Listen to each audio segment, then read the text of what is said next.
Available for the Xbox One and PC, Quantum Break by Remedy Entertainment is a storytelling game driven by a narrative retelling of events.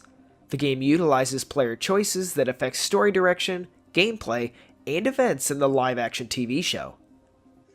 Quantum Break is a very visually pleasing game. The face and character models along with the animations in the game are some of the best I've ever seen.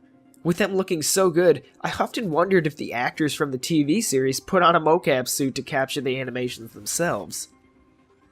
As I played through the game, I was constantly baffled by how smooth transitioning to gameplay from in-engine conversations were. Many times, it was a subtle change of camera angle, and you were back to gameplay.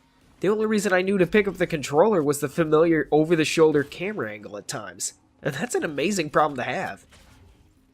These animations felt especially good with the use of the cover system, which you constantly rely on when you're not using your time-altering powers to combat enemies and solve puzzles.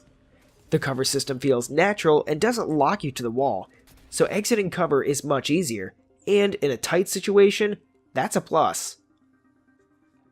With all that being said, I did want to bring up the point that I did experience some slow loading of textures in certain locations, with some stutter and frame rate drops in many areas of the game while played on my Xbox One. One thing I loved about the gameplay was that I never felt bored. During combat, use and activation of your powers would directly impact the game's music, leading to some really cool effects. In addition to that, the constant telling of the story never left you with that feeling of please just let me get to the next cutscene. Along with the constant narrative, each TV show felt like a reward. I'd grab some lunch and relax while a 20-minute episode would roll by, reacting to choices I made in the game. While these changes in the episodes weren't always of the highest impact, it was still fun to watch an alternate story path unfold as a consequence of my actions.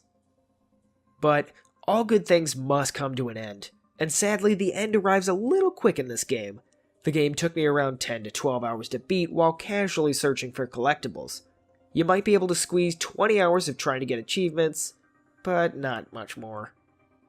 While it was short, I felt the game was as long as it needed to be to tell its story, which is why although I love this game, I find it difficult to suggest buying the game instead of just renting it for a solid weekend. If you prefer to own a copy of games you enjoy, I know I do, maybe just wait for a price drop. As an experiment, it was an amazing success in my opinion. Personally, I don't typically enjoy cover shooters. I often feel like I'm fighting the controls to get in and out of cover, and at any time you could get flanked or an inevitable grenade comes flying by. I didn't experience any of these frustrations with Quantum Break because the cover system is near seamless, which I definitely appreciated. When I first saw Quantum Break's time-altering enemies in the trailers, I rolled my eyes and said, what's left in the game if even the enemies have your time-altering combat gimmicks? And this game is going to have repetitive combat and be an annoying cover shooter. I couldn't have been more wrong. Using your powers, getting a headshot, or using a critical takedown is satisfying and fun, and as a cover-based shooter, it would normally have been pretty boring. But honestly, this game isn't about the combat, it's about the storytelling. The game is a delight and an amazing experience. An experiment I'd love to see more of. Oh, and hey, forget video game movies. This is how it should be done. Oh, and by the way, the achievements in this game are very reasonable and not too difficult to get, so achievement hunters out there, this is a good pickup. First, I'd like to say, thank you for watching my review. I hope you really did enjoy it, and if you did, hey, hit that like button, maybe even the subscribe. Also, my twin brother and I actually have a Twitch show that we do every Wednesday, Thursday, and Friday, and now Saturdays, so check it out at twitch.tv/gamingtwinshow.